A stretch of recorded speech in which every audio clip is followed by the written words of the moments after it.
Salut, c'est Trado, je suis content de vous retrouver pour la mise à jour de l'analyse technique du CFD sur l'euro-dollar, la plus traitée des devises, et également sur le pétrole Brent. On commence avec les précautions d'usage. Comme d'habitude, il ne s'agit que d'une analyse technique qui ne tient pas compte des fondamentaux. Vous devez impérativement comprendre que cette analyse en tant que telle ne suffit pas à passer à l'action. Cela est donné à titre pédagogique, informatif, mais ce n'est nullement une incitation à acheter ou à vendre quoi que ce soit. Alors on va commencer par le CFD sur l'euro-dollar en données mensuelles. Je le dis tout de suite, hein, la plupart des clients CMC Market sont à l'achat sur l'euro-dollar avec 62% de positions acheteuses contre 38% de positions vendeuses. On est en données mensuelles, je l'ai dit, c'est-à-dire que chaque bâton que vous voyez correspond à un mois de cotation.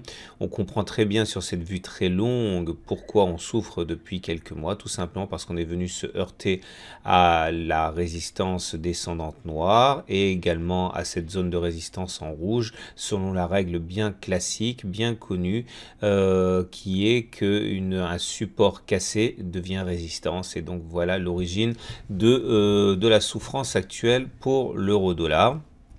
Il demeure que la tendance est neutre, puisque nous sommes en termes Ishimoku dans le nuage.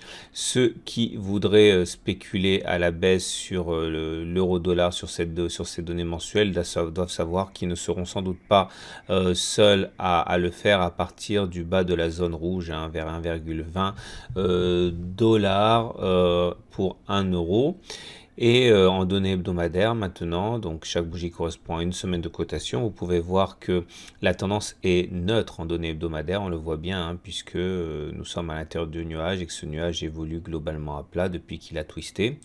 Nous avons également ici de manière évidente un support, ici aux alentours de 1,15. Ce support a été sollicité de très nombreuses fois et à partir de ces niveaux-là, certains engagent des positions longues en données hebdomadaires et en tout cas, tant que ce support hebdomadaire tient, c'est une stratégie qui peut se comprendre. En tout cas, en cas de cassure des 1,15, pour le prochain support serait à 1,125 à retenir au cas où on casserait les 1,15.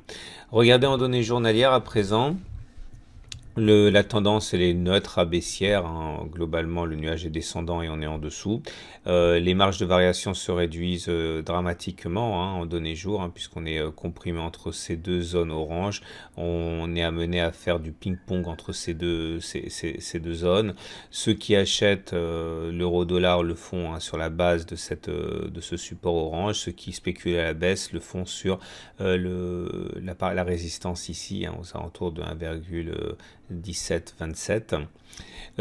Et pour terminer, en données 4 heures, c'est le même repère graphique, à savoir les zones qu'on a mentionnées précédemment, et on voit la manière dont les cours sont renvoyés d'un côté et de l'autre, de cette espèce de canal formé par la zone de support et la zone de résistance. On passe au pétrole Brent en données mensuelles. Là aussi, la plupart des clients CMC sont plutôt à l'achat avec 66% de positions acheteuses. En données mensuelles, on voit que nous sommes en tendance neutre puisque là aussi on est dans le nuage. On est soutenu par cette oblique ascendante ici qui pourrait d'ailleurs constituer un point d'entrée intéressant pour ceux qui envisagent d'acheter l'euro-dollar, enfin le pétrole sur cette unité de temps. Il faut savoir que le passage ici de la zone rouge sera également très compliqué puisque c'est la même règle qui s'appliquera normalement que celle qui s'appliquait à l'euro-dollar. Un support cassé devient résistance. On descend d'unité de temps, d'unité hebdomadaire, on voit que nous sommes en train de lutter pour nous maintenir à l'intérieur de ce canal ascendant. Pour l'instant, le contrat est rempli, on rebondit bien sur cette zone. Ceux qui veulent spéculer à la baisse sur l'euro-dollar devront sans doute compter sur d'autres intervenants sur la zone ici des 79, puisque c'est une zone qui s'est révélée infranchissable. Quant à ceux qui veulent spéculer à la hausse sur le pétrole Brent en données hebdomadaires, doivent savoir qu'ils ne seront sans doute pas les seuls aux alentours de cette zone ici en gris.